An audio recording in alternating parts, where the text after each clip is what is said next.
Daulah Abbasiyah ini urutannya sebagaimana kita ketahui setelah Bani Umayyah, ya, setelah Bani Umayyah. Saya berusaha untuk tidak terlalu strict dengan pembahasan tahun-tahun karena memang itu nanti akan sangat panjang, ya, panjang sekali. Ya, tapi lebih kepada pelajarannya mungkin, lebih kepada pelajarannya. Syukur-syukur kalau memang nantinya ada kesempatan lain, kita akan coba menggali lebih jauh lagi. Ya, bismillah. Bibit awal sebenarnya sudah ada sejak masa daulah atau khilafah Umayyah, khususnya ketika gerakan Ahlul Bait, ya, itu menguat peristiwa setelah peristiwa Karbala tahun 60 Hijriah, kurang lebih 680 Masehi. Itu M itu keliru tulisannya. Jadi memang peristiwa pembunuhan di Karbala, ya, itu memang punya dampak yang sangat mendalam.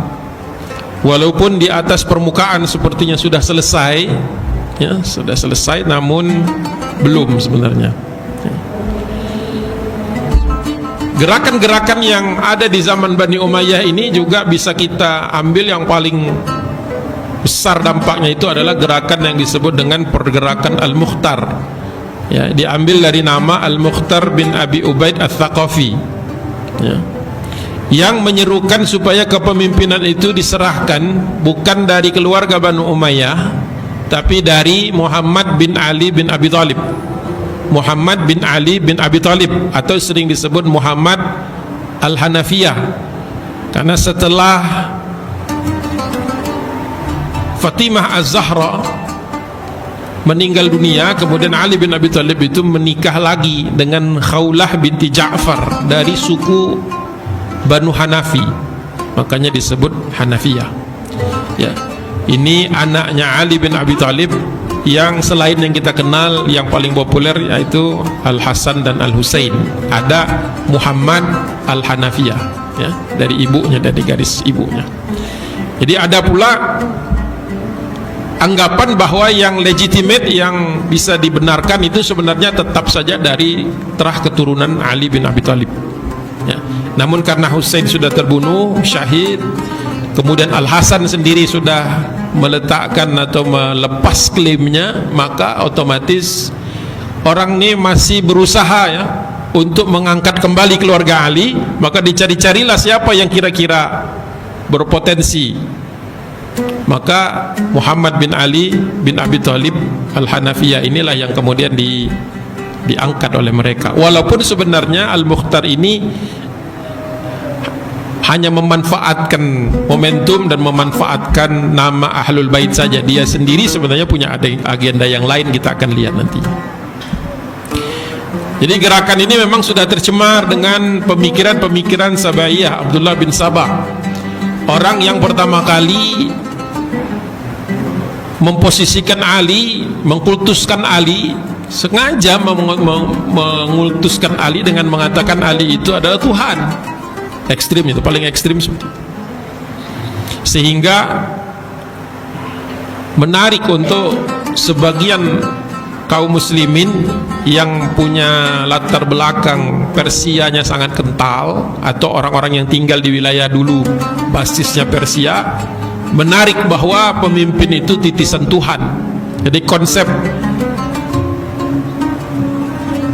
God's King istilahnya, raja yang merupakan punya legitimasi langsung dari Tuhan, anak Tuhan, itu menarik untuk sebagian orang-orang, ya.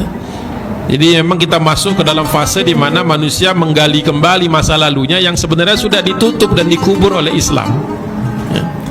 Ini Al-Mukhtar, jadi dia betul-betul hanya memanfaatkan apa istilahnya sentimen Syiah Ali, ya, golongan yang mengultuskan Ali bin Abi Thalib.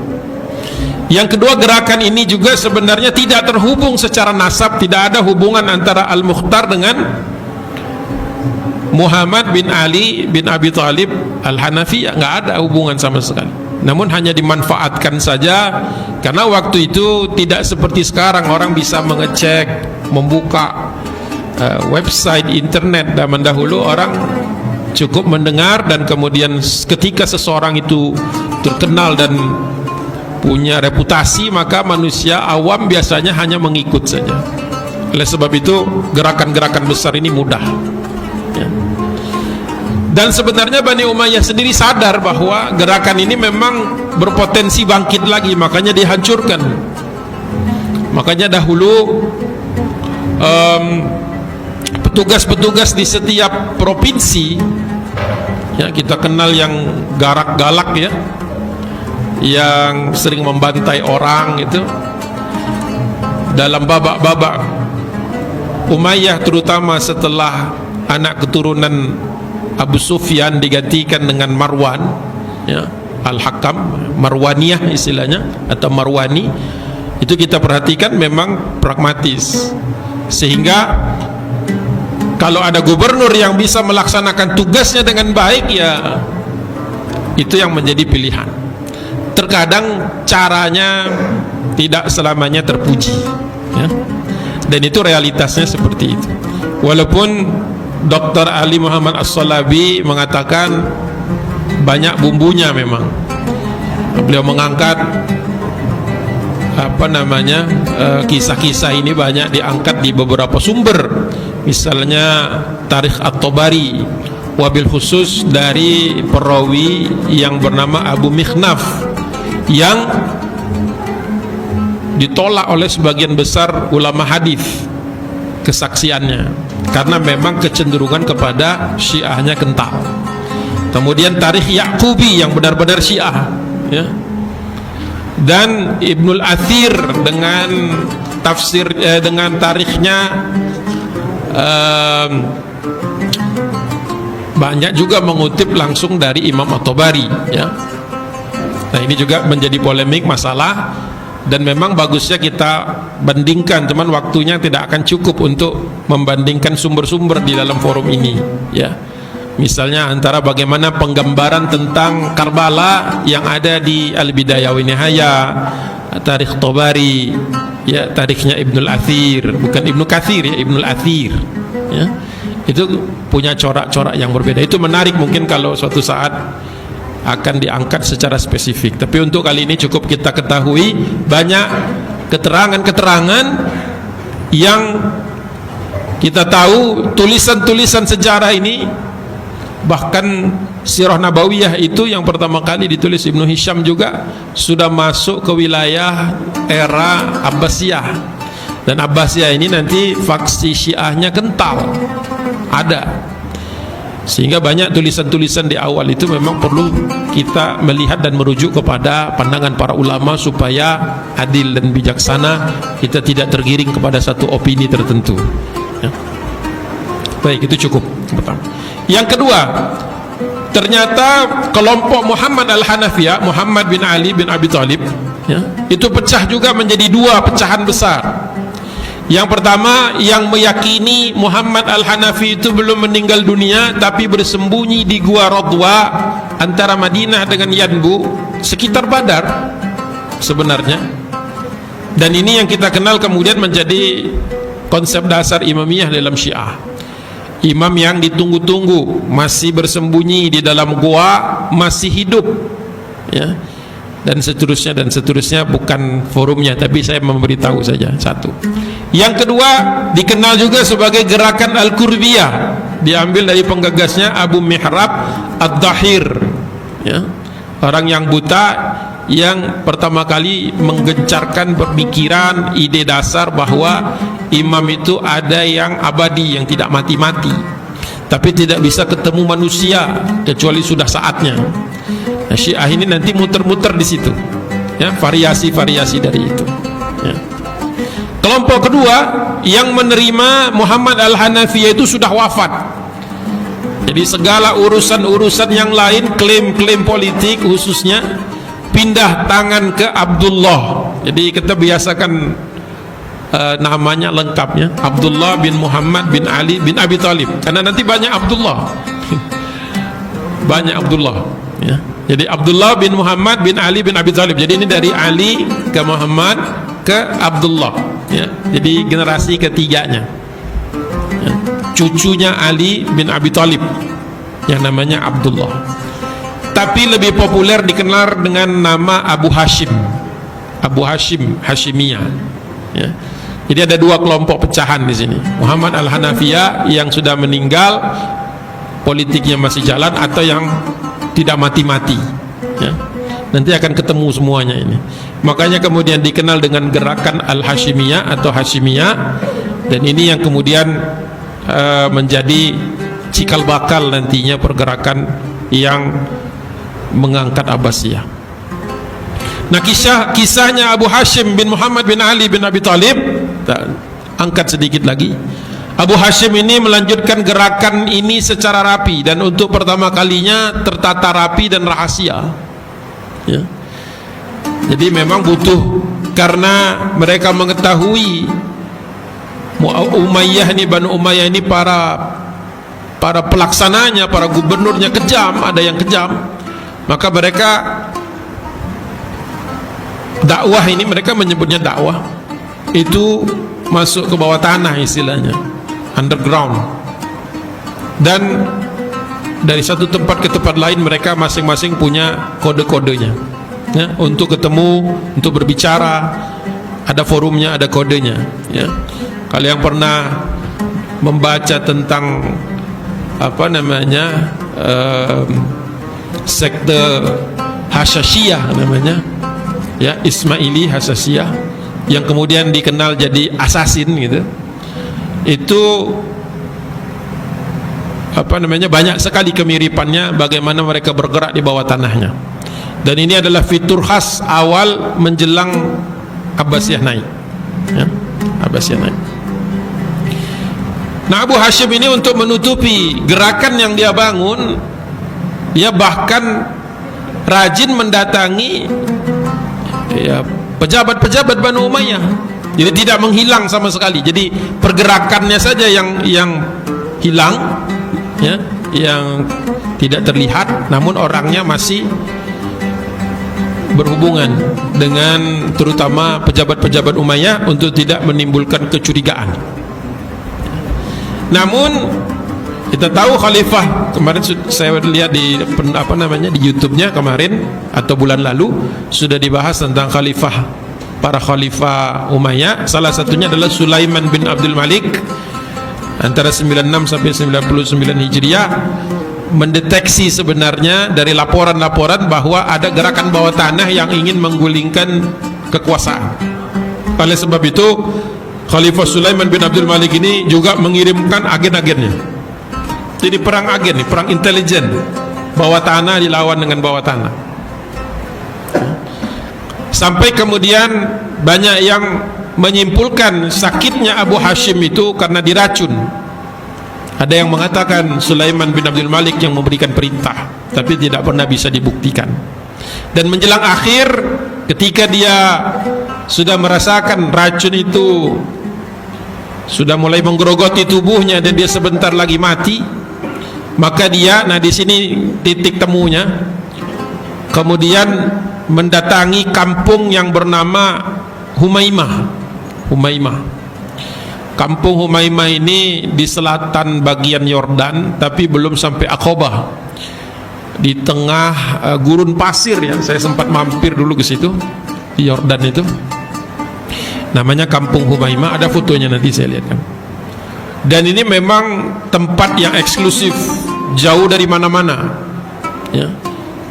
Jauh dari mana-mana, dan disinilah tinggalnya Muhammad bin Ali bin Abdullah bin Al-Abbas. Nah, makanya saya ingatkan tadi, catat Abdullah ini banyak, nantinya Muhammad ini banyak. Tadi yang kita bahas dari awal tadi adalah keluarga dari Ali bin Abi Thalib, tapi bukan Hasan dan Husain, bukan dari Fatimah Az-Zahra, tapi dari Al-Hanafiyah, ya. Okay. Nah sekarang ini mau ketemu nih dengan jalur yang satunya lagi. Ini sebenarnya kalau ditarik jalurnya, kalau dibuatkan semacam family tree-nya, apa namanya, nasab itu, sebenarnya nanti ketemu semua ini, ya.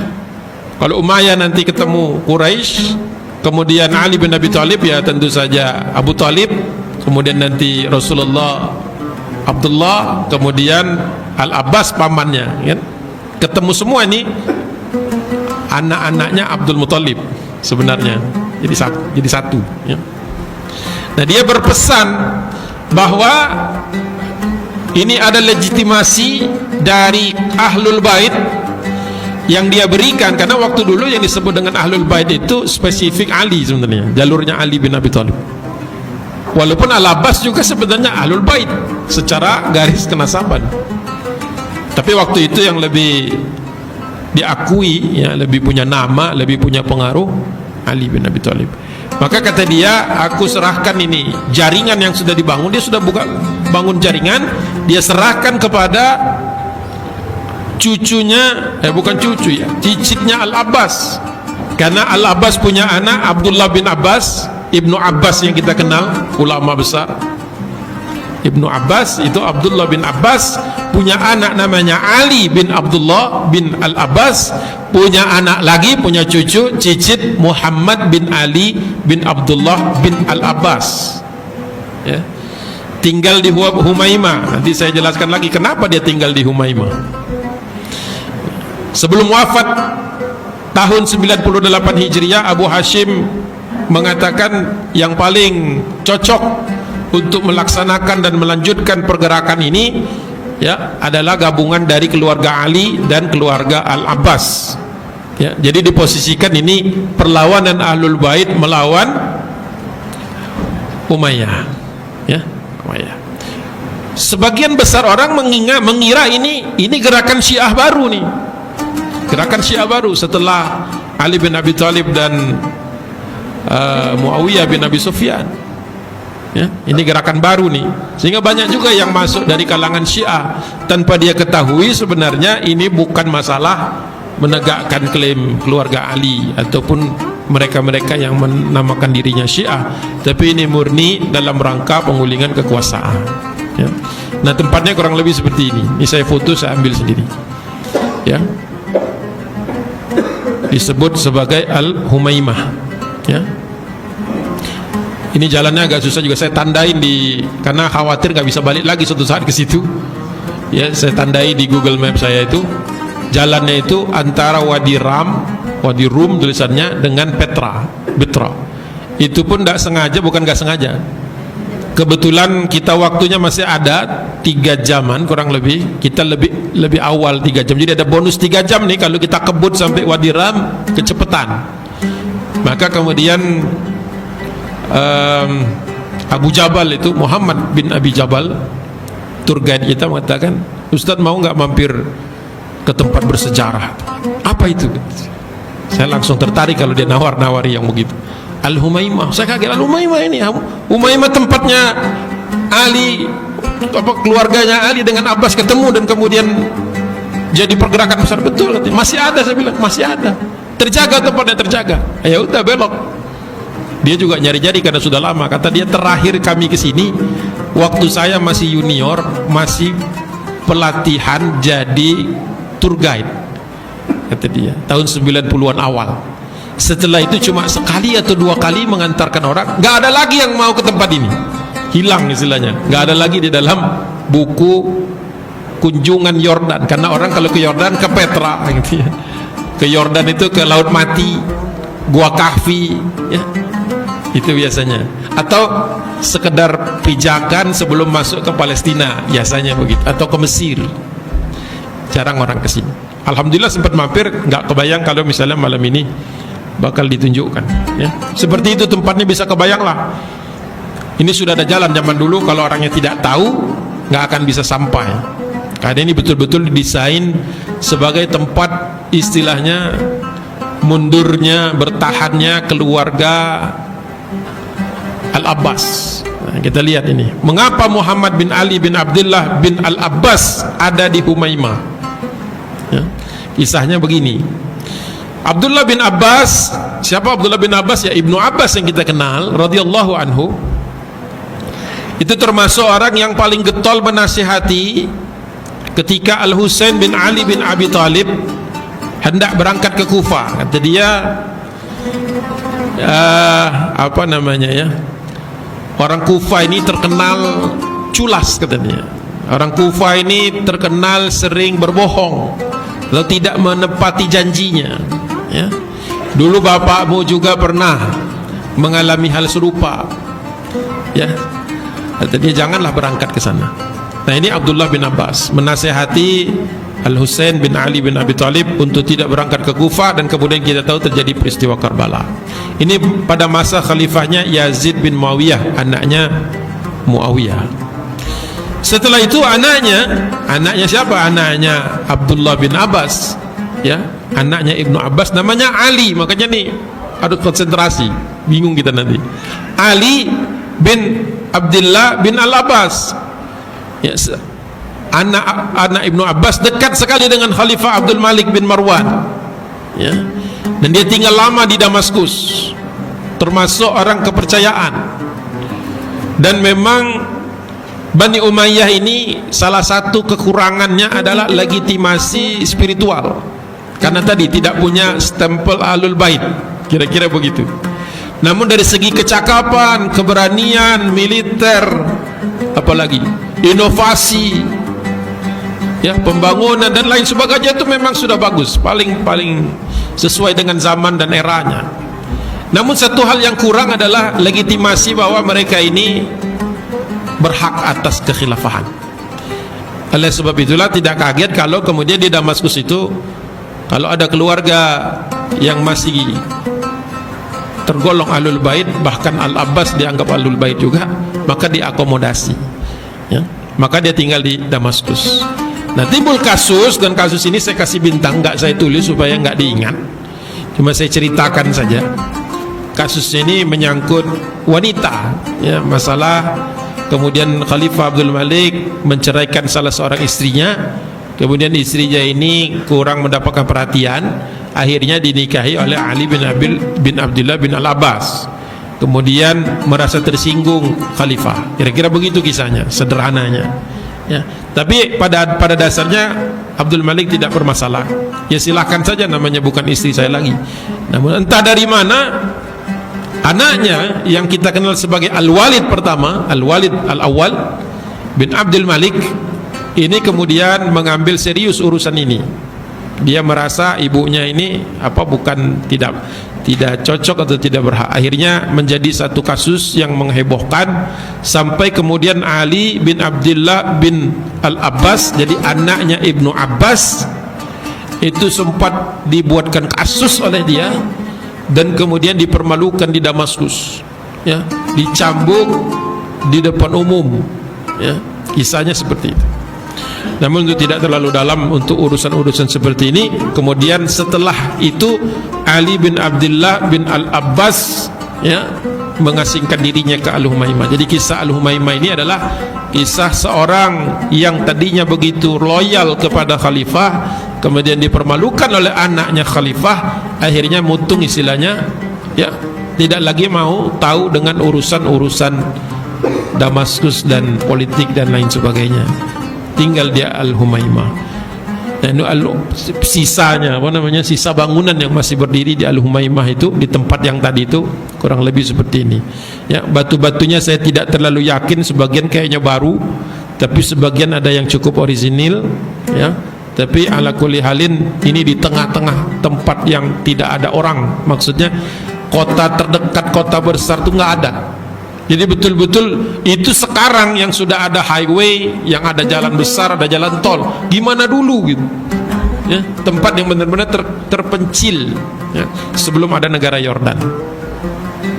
Nah, masuk sekarang mulai bergerak. Jadi ketemulah cabang keluarga Ali dari Al-Hanafiyah dengan Al-Abbas, keluarga ini ketemu di Humaimah. Muhammad, nah anaknya lagi nih, anaknya Ali yang tadi dicambuk, namanya Muhammad bin Ali bin Abdullah bin Al-Abbas. Jadi dia statusnya? Cucunya Ibnu Abbas, cucunya Ibnu Abbas radhiyallahu anhu, ya.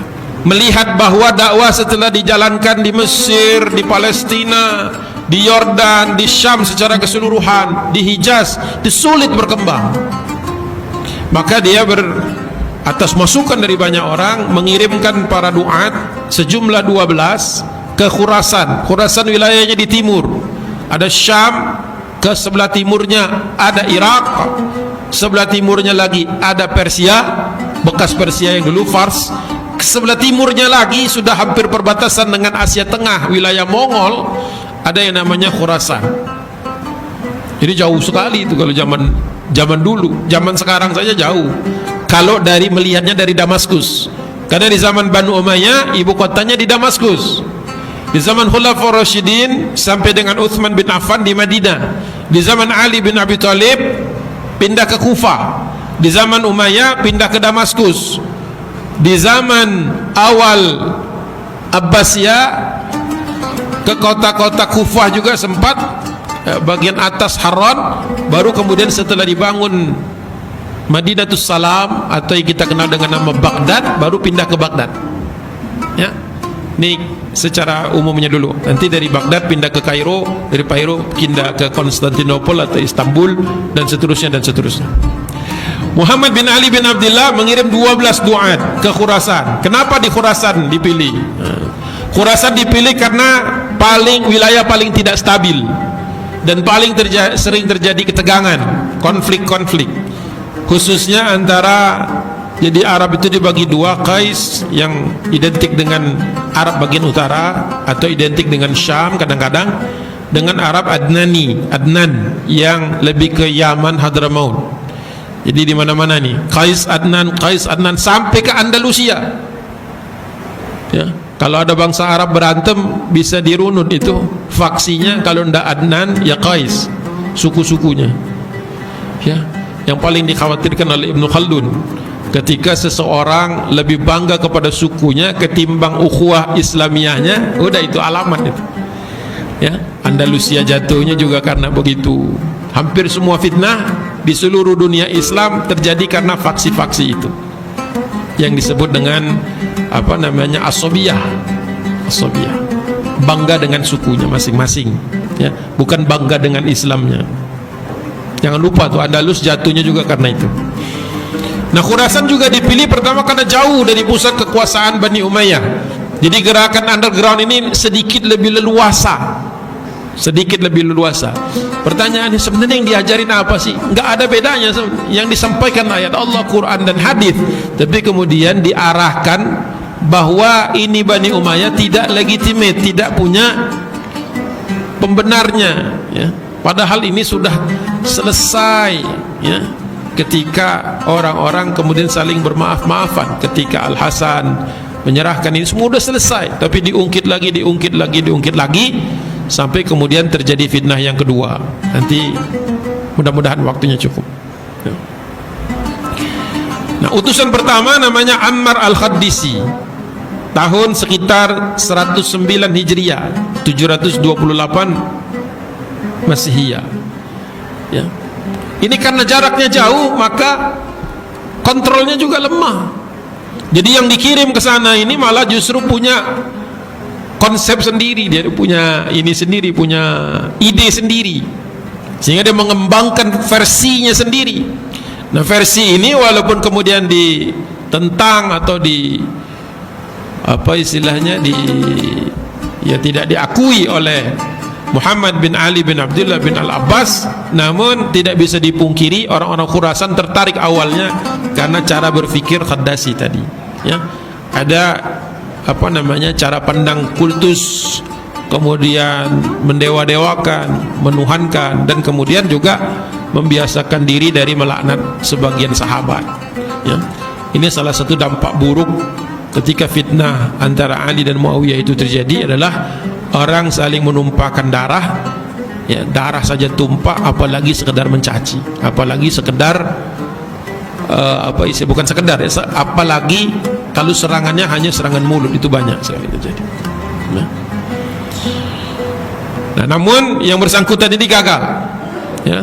Ammar Al-Khaddasi ini gagal, ditangkap dan dieksekusi, dibunuh oleh Gubernur Umayyah. Seperti biasa, ketika pergerakan dibunuh, yang lahir adalah kebencian, ya. Nggak selesai itu kalau dibunuh aja, karena kalau dibunuh itu lahirlah orang-orang yang sakit hati, lahirlah orang-orang yang nggak ngerti masalah tapi kesel, ya. Makanya perlu sekali dan penting sekali kita tuh ngaji supaya kita tahu, enggak kebawa-bawa emosi. Ya. Kalau sudah kebawa-bawa emosi, biasanya yang namanya orang emosi, pandangannya tidak jauh, ya, keputusannya terburu-buru. Ya. Nah, sekarang ke Ibrahim. Tadi Muhammad bin Ali bin Abdullah bin Al-Abbas. Nah, sekarang ada anaknya lagi, Ibrahim. Jadi statusnya sudah cucunya Ibnu Abbas, ya, cucunya Ibnu Abbas. Muhammad bin Ali bin Abdullah bin Al-Abbas wafat tahun 125 Hijriah, dan kepemimpinannya turun kepada Ibrahim. Kita masuk kepada fase setelah Khulafaur Rasyidin, di mana kepemimpinan turun dari bapak ke ayah, ke anaknya atau ke keluarganya, ya. Ini realita yang terjadi. Nah, Ibrahim bin Muhammad bin Ali bin Abdullah bin Al-Abbas menata ulang pergerakan ini pada dua hal, dua fokus. Yang pertama, kalau awalnya itu orang selektif, ya, ini orang ngerti nggak, tahu nggak maksud perjuangannya. Kali ini sudah tidak lagi dibatasi. Kata menurut dia, siapapun yang menginginkan jatuhnya Umayyah, apapun landasannya, boleh bergabung. Nah, ini dia loss di sini mulai. Kalau sebelumnya masih ada nilai-nilai, sebelum underground masih ada nilai-nilai amar ma'ruf nahi mungkar, bertemu, bermuajahah, ya, berdiskusi dengan baik, mengeluarkan dalil, walaupun tidak selalu menemui hasil yang terbaik. Namun ketika underground tidak ada lagi dialog. Ketika jauh dari pusat kekuasaan, merasa kemudian bisa berekspresi, sekarang bicaranya sudah bicara penggulingan kekuasaan, ya. Jadi yang penting semua yang tidak setuju dengan Umayyah boleh gabung. Ini untuk pertama kalinya pergerakan ini yang tadinya eksklusif menjadi inklusif, tapi dengan makna yang negatif, sehingga bergabung di situ semua orang, baik yang pernah dizalimi oleh Umayyah atau yang sekedar untuk mendapatkan jabatan, ya. Ketika koalisinya sudah pelangi, istilahnya koalisi asal nggak seneng aja gabung, ya sudah, kita akan temukan berbagai macam jenis manusia, dan tentu saja nanti ekses-eksesnya banyak negatifnya. Yang kedua, syaratnya untuk ikut, satu, benci Umayyah, dua, siap dengan Ahlul Bait berbaiat. Masya Allah, ya. Makanya banyak orang yang keliru akhirnya memahami seolah-olah daulah atau kekhilafahan Abbasiyah ini disangka Syiah, padahal ini Syiahnya yang lagi dikerjai, ya. Anda melihat Syiah ini butuh figur, butuh pergerakan, maka ditawarkanlah pergerakan yang namanya dakwah, ad-dakwah. Mereka menyebutnya pergerakan sebelum jadi daulah Abbasiyah, daulah kekhilafahan Abbasiyah, ya dakwah, tapi memanfaatkan sentimen Ahlul Bait. Dan yang paling mengerikan adalah menuntut balas, ya. Setelah saling bermaafan, setelah saling menyelesaikan masalah, karena manusia tidak ada yang sempurna, diungkit lagi ini tentang para Ahlul Bait yang dizalimi. Nah, ini dia kemudian akan lahir dari Khurasan ini kekuatan yang bengis. Makanya jangan kaget kalau nanti tahun 750 Masehi itu, ketika Umayyah dikejar-kejar, pembunuhannya cukup sadis, yang agak berat, sampai kemudian hanya satu yang lolos dan larinya itu ke Andalusia, ya. Sempat dibahas bulan lalu di sini, saya lihat videonya. Oh, ini sudah dibahas, saya tidak perlu bahas lagi, ya. Nah, para pendukung Syiah mengikuti gerakan ini, tertarik dengan gerakan ini karena pemimpinnya sekarang baru nih, yang tadi Al-Khaddasi tadi sudah ditangkap dan kemungkinan besar dibunuh di penjara. Muncul satu tokoh yang sangat identik nantinya dengan Abbasiyah ini, namanya Abu Muslim. Orang ini sebenarnya ketika ditelusuri tidak terlalu jelas asal usulnya, ya. Dari segi nasab dan masa lalunya nggak jelas, tidak banyak yang bisa menemukan kejelasan. Namun orang ini begitu pandai dan termasuk yang orator ulung, bisa pidato, bisa berbicara dan memikat orang-orang. Namanya Abu Muslim Al-Khurasani ini menunjukkan saja kalau dari wilayah Khurasan. Dari mana dia betul-betulnya banyak yang tidak tahu juga, atau banyak yang tidak sepakat, ya. Nah, Abu Muslim ini gurunya Sulaiman bin Kathir Al-Khuzai. Nah, ini orang yang tadi kita lihat di depan tadi, kadernya ternyata kadernya Amal Qaddasi yang dimuliakan oleh kaum Syiah, ya. Jadi ini pertarungan nih di dalam dan di luar. Ada dakwah dengan Umayyah, di dalam Abbasiyah sendiri ada faksi-faksi, terutama faksi Syiah dan kemudian Al-Abbas. Nanti mereka saling memanfaatkan, walaupun pada akhirnya yang mengambil memetik kemenangannya itu dari keluarga Al-Abbas. Makanya nanti Syiahnya makin sakit hati lagi karena dimanfaatkan untuk menggulingkan. Setelah berhasil, gantian mereka yang dikejar. Makanya Syiah itu kemudian menjadi sangat ekstrim, karena pertama mereka merasa dizalimi di zaman Ali bin Abi Thalib. Kedua, merasa dizalimi karena dipinggirkan oleh Banu Umayyah, merasa ditipu oleh Banu Abbasiyah. Makanya wajar nanti kalau kemudian di zaman Abbasiyah itu muncul daulah-daulah khas Syiah, Fatimiyah nanti, ya. Kemudian yang lain-lain, tapi bukan bab saya itu. Makanya saya katakan tadi, ini subjeknya ini bisa kita ngomong seminggu, ya, nggak selesai saya yakin namanya Abbasiyah. Banyak banget. Bagusnya memang kita itu nanti masing-masing baca, ya. Mulai dari kitabnya, kalau mau yang sederhana, kitab yang ditulis oleh Dr. Ali Muhammad As-Salabi, itu bagus. Menurut saya cukup ringan, tidak terlalu berat, analisisnya bagus, tajam, cukup tajam, dan ini saya salinkan di sini sebagian, ya. Kalau yang lain-lain hati-hati, karena nanti akan punya agenda-agenda di dalam. Nah, ini seperti ini. Setelah rata dengan tanah, ini enggak rata sih, dihancurkan, ya. Setelah Humaimah ini ketahuan oleh Umayyah, didatangi dan diserbu, ya. Hanya saja mereka sudah melarikan diri. Nah, kita mau lihat ini babak yang melarikan dirinya ini, ya. Langitnya cerah, ya. Rasa-rasa nggak mau pulang kalau nggak ingat banyak urusan lain, ya. Maksudnya nggak mau pulang itu membayangkan dulu, ya Allah, orang ini hidup di tempat terasing seperti ini, ya. Kalau bukan karena berpegang kepada Allah Subhanahu Wa Taala, pasti makin rusak saja hati. Namanya kebencian kalau dipupuk makin jadi-jadi, ya. Ya, kalau punya kekesalan, punya rasa-rasa hasad, dengki gitu, sebenarnya rumusnya bukan menyendiri sebenarnya. Ambil wudu dan sholat sebenarnya, ya. Tapi apalah saya ngomong, mereka para ulama ini dulu banyak ahli Quran, ya. Ini sebenarnya warning buat kita, ya. Masanya mereka dengan masanya Rasulullah itu hanya 1 abad kurang lebih, 1 abad lebih sih, baru 100 tahun, masih fresh gitu, ya. Cucu-cucu sahabat masih ketemu, ya. Tapi kenapa rasa benci ini cukup tercatat dan ada gitu, ya. Makanya kalau sekarang coba kita renungkan, ya, kenapa umat Islam ini selalu gontok-gontokan, ya. Di antaranya adalah ketika kita tidak bisa mengelola kekecewaan, ya, tidak bisa mengelola kekecewaan.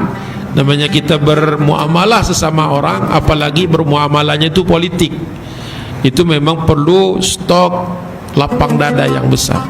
Kalau masih baper jangan politik, karena nanti saya khawatir nih muncul yang seperti ini nanti.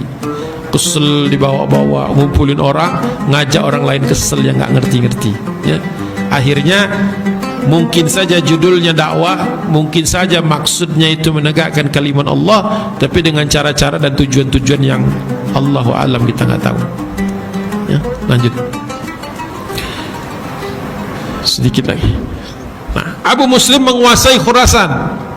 Abu Muslim ini memimpin gerakan di Khurasan dari tahun 1128 Hijriah, ya. Masih eranya Khalifah Marwan kedua Al-Himar. Disebut Al-Himar karena dia ini menanggung ulah dari khalifah-khalifah sebelumnya. Jadi dia ini adalah khalifah terakhir. Sebelum Marwan kedua Al-Himar, ada Marwan satu di atasnya sekali sebelum Abdul Malik. Sebelum Marwan kedua itu ada namanya Ibrahim, beda dengan Ibrahim yang tadi. Kemudian Yazid ketiga dan Walid kedua. Nah ini dari Walid, Yazid, Ibrahim, 3 khalifah sebelum yang terakhir yaitu Marwan. Itu Umayyah itu babak belur. Ya, babak belur itu maksud saya adalah khalifahnya ini terkenal berlebih-lebihan, membangun benteng besar-besar di tengah gudun pasir, kemudian mengambil kemewahan dunia, ya, lupa dunia. Biasanya kan kalau orang itu sudah terkena penyakit al-wahan, hubud dunia wa karahiyatul maut, ketika sudah cinta dunia maka otomatis takut dan enggak mau mati biasanya manusia. Kenapa? Karena sudah cinta dunia, kan kepengen hidup terus. Sampai mereka menciptakan lagu, orang-orang yang berpandangan seperti itu, sampai ada lagu Forever Young, mau muda terus, gak mau mati-mati, ya.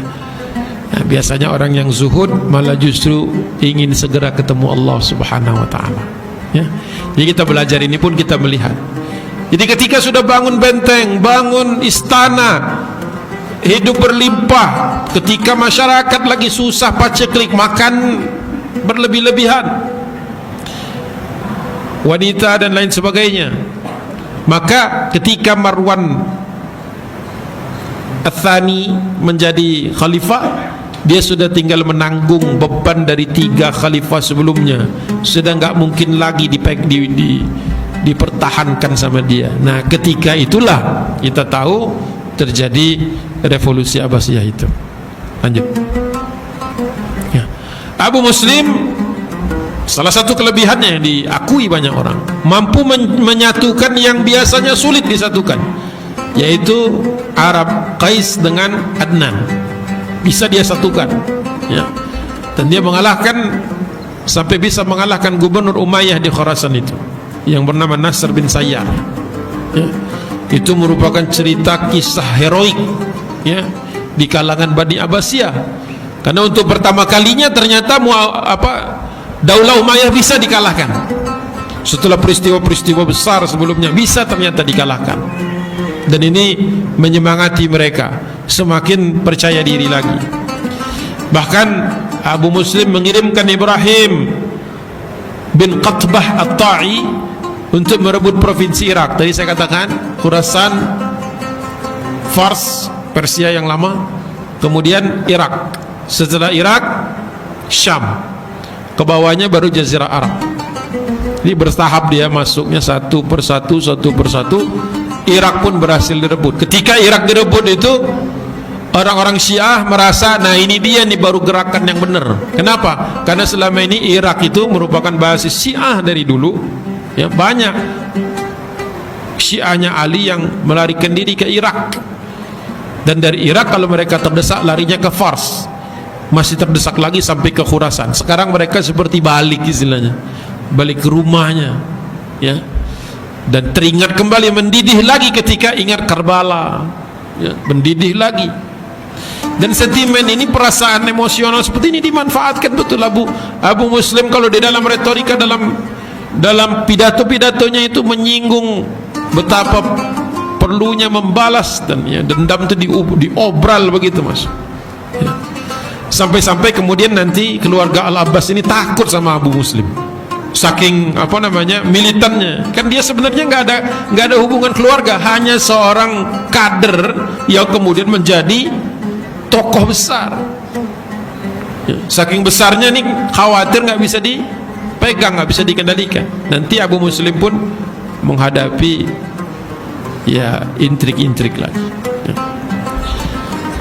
Ini saya tuh kurang nyaman sebenarnya menceritakan tentang Abbas ini. Nggak, menurut saya gitu, apalagi awal-awalnya itu menyedihkan kisahnya. Baru agak menarik nanti ketika ada Harun Ar-Rasyid, ya. Tapi untuk sampai ke Harun Ar-Rasyid itu prosesnya ini kita harus lihat, ya. Kemudian bagaimana nanti para ahli ilmu, para ulama didorong, ya. Tapi awalnya ini nih, ya. Makanya kemudian nanti akhirnya ketika, bukan akhir sih, belum akhir, ketika Mongol menyerang Baghdad itu sedih kita. Namun secara sejarah sudah ada polanya. Karena ketika mereka kemudian menjadikan keluarga, menjadikan Syiah dan sebagainya ini sebagai orang-orang yang biasa dekat di istana, ya tinggal tunggu waktu saja. Ya. Kita tahu nanti Baghdad dihancurkan Mongol, sehingga khalifah yang melarikan diri ke Damaskus dikejar lagi sama Mongol, akhirnya disembunyikan atau dijaga oleh Mamluk yang berhasil mengalahkan Mongol itu di Ain Jalut. Makanya nanti pergeseran dari Baghdad ke Kairo. Kairo di Mesir, Mamluk basisnya salah satunya di Mesir. Sampai nanti datangnya Turki Utsmani tahun 1517, 1519, barulah kemudian khalifah ini memberikan restunya bahwa Sultan-Sultan Turki Utsmani nanti bertitel khalifah.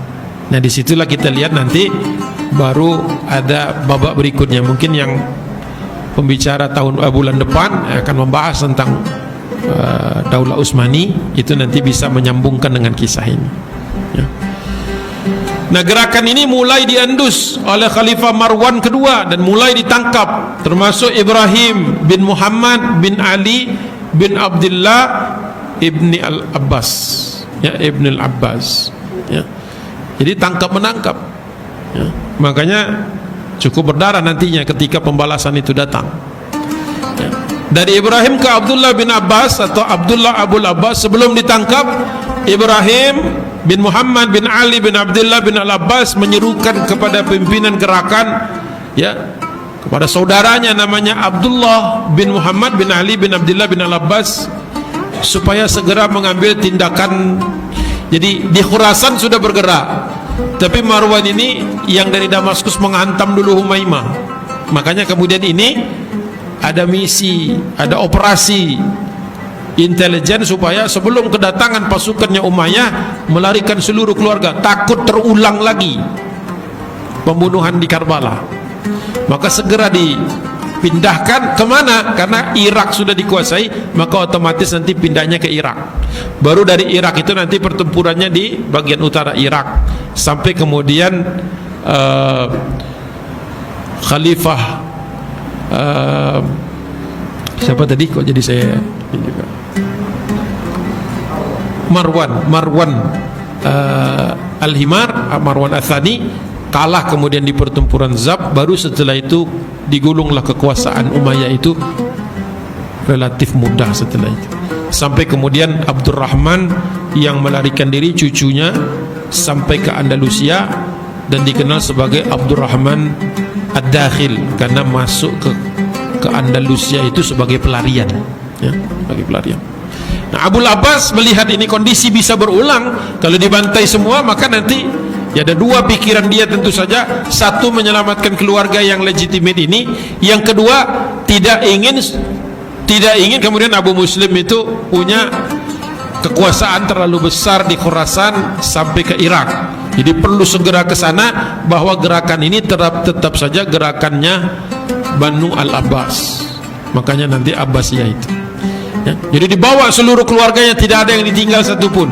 Makanya tadi kota tadi yang digambarkan tadi itu ya jadi sepi. Makanya ketika sampai sana kesel lah pasukan itu, nggak ada orang, berarti sudah bocor informasinya. Makanya diratakan dengan tanah.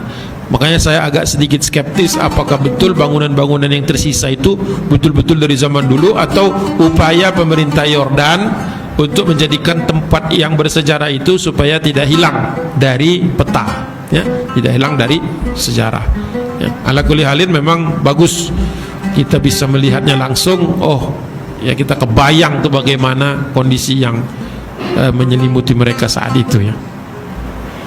Kemana mereka pergi? Menuju Kufah ya. Jadi Kufah ini memang dari zaman Ali bin Abi Thalib, dari zamannya Al-Husain ya, memang jadi tempat yang saya juga nggak ngerti kenapa ke Kufah terus gitu ya.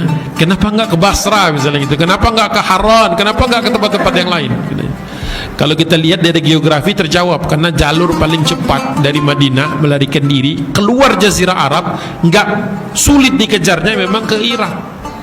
jalurnya itu paling sedikit yang tahu jalurnya, kecuali para suku-suku yang memang membiasa lewat situ, dan jalurnya memang tidak umum.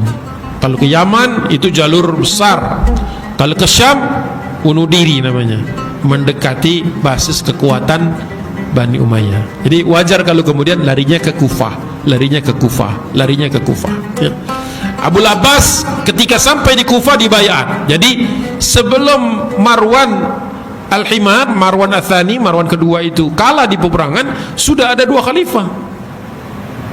Jadi tidak menunggu kalah dulu, ya memang setelah kalah baru kemudian legitimasinya dapat, karena dibayar oleh penduduk Damaskus. Setelah dibayar oleh penduduk Damaskus lah baru dianggap sah, ya.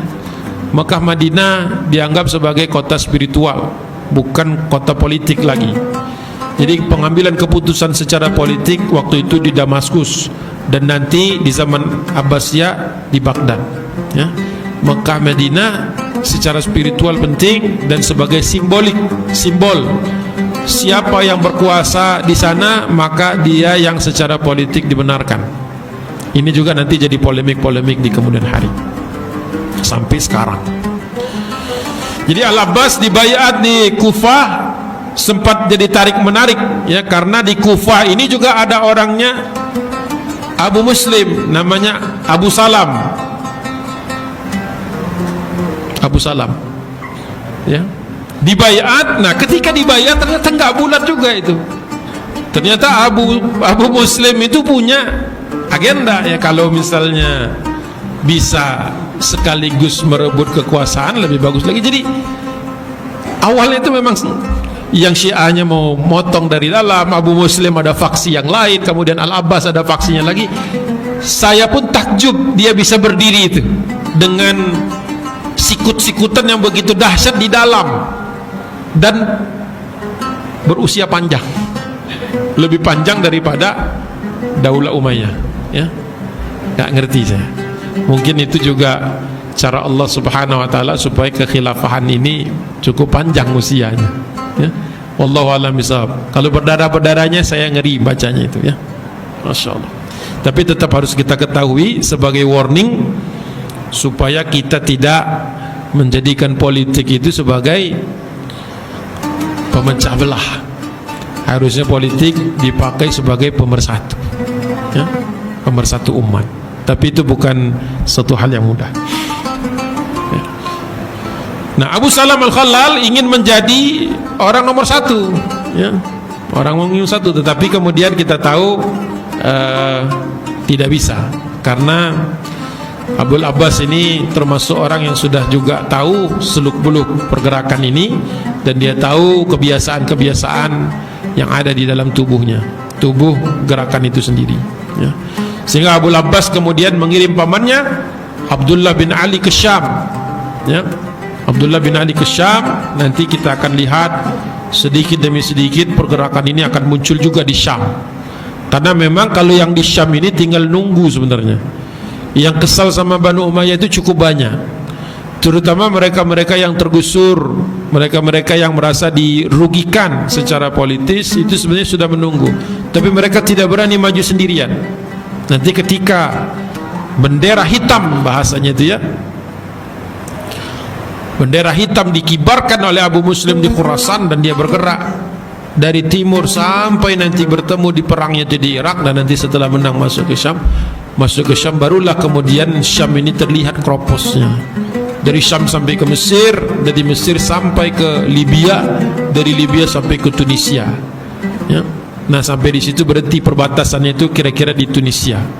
Kalau Aljazair, Maroko lebih ke barat lagi, waktu itu secara politik dikuasai oleh suku Berber.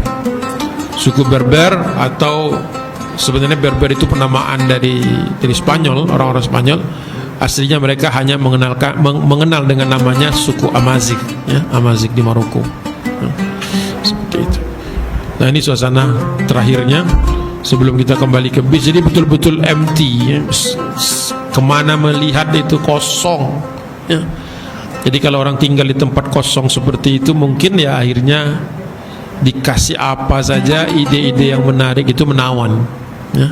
Karena tidak ada yang bisa dibandingkan. Apa yang mau dibandingkan? Nah, di situ saya tutup karena habis sudah slide-nya.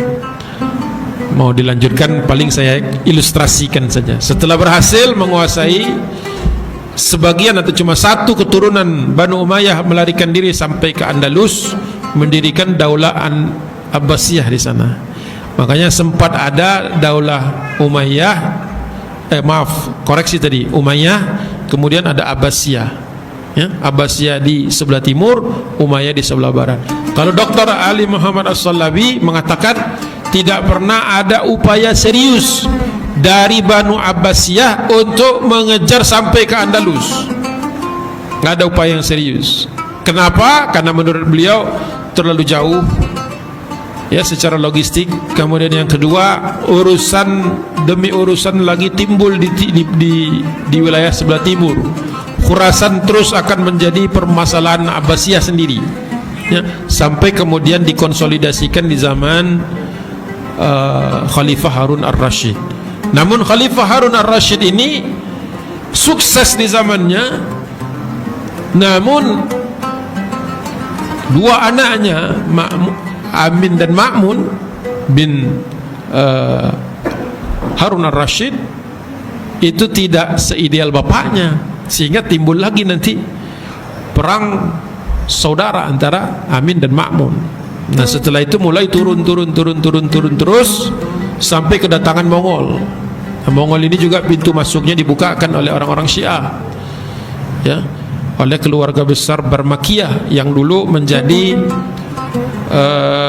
orang-orang kepercayaan Banu Abbas di fase kedua dan ketiga, ketika mereka sudah tidak lagi percaya kepada bangsa Arab manapun. Makanya pasukan direkrut dari bangsa Turki. Nah, bangsa Turki bukan Turki Utsmani, ini Turki generasi awal, ya, Turkoman kalau bahasanya. Nah, mereka ini nanti melihat sendiri kekuasaan itu ternyata di tangan mereka. Banu Abbas ini hanya simbolik. Akhirnya mereka menguasai,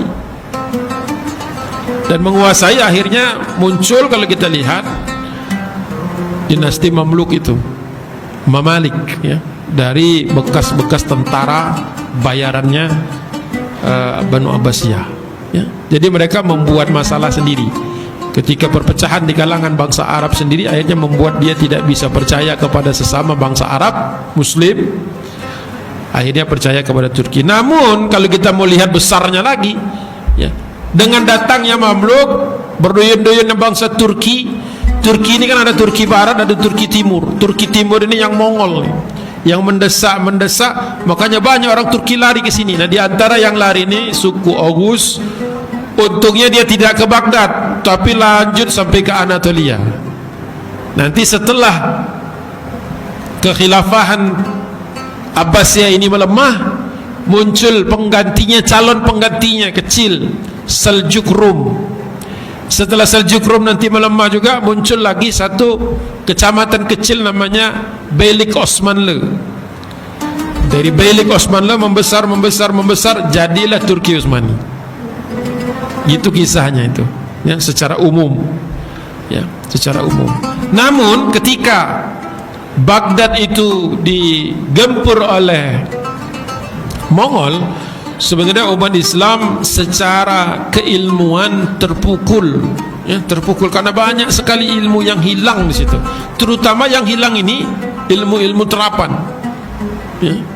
Kalau ilmu-ilmu yang sifatnya aplikatif itu ketika hilang, mereplikasinya lagi butuh ilmuannya. Oleh sebab itu kehilangan sekitar 4 juta manuskrip, ada yang mengatakan 4 juta kitab.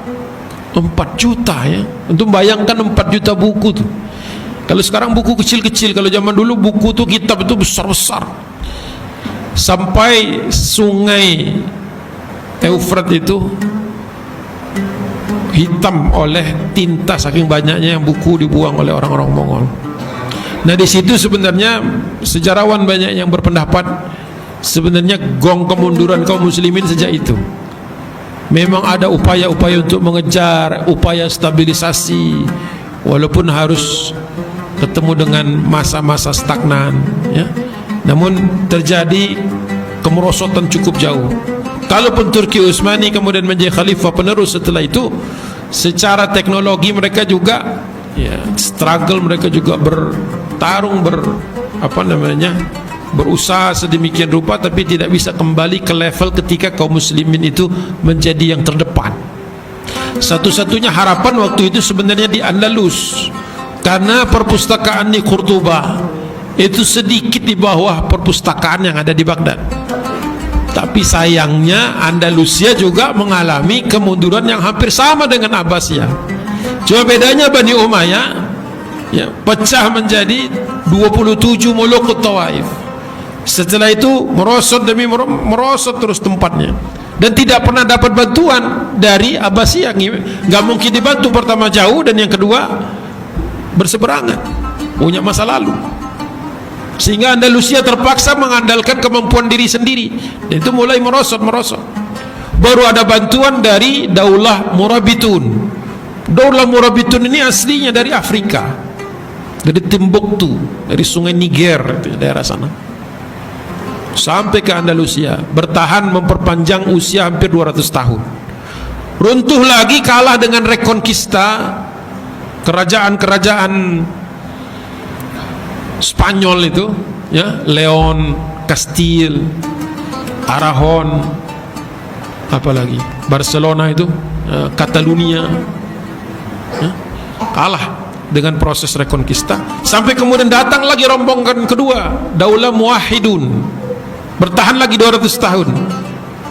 Makanya sebenarnya Andalusia itu tanpa Murabitun dan Muwahhidun, yang sama sekali Berber itu seluruhnya, corak budayanya itu seharusnya 400 sampai 500 tahun lebih cepat jatuhnya kalau tidak ada dua daulah besar ini.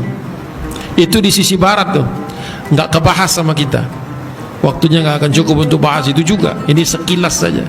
Jadi ketika Cordoba jatuh, kemudian Granada jatuh 1492, maka sebenarnya sumber ilmu, maksudnya sumber ilmu itu bukan berarti menafikan para ulama yang hidup di antara dua tempat itu, tapi yang namanya institusi kelembagaan yang menjaga, ya, menjadi benteng bagi ilmu itu sendiri, dan tradisi keilmuannya yang penting itu hilang. Maka ketika roboh kedua-duanya, harapannya tinggal Mesir.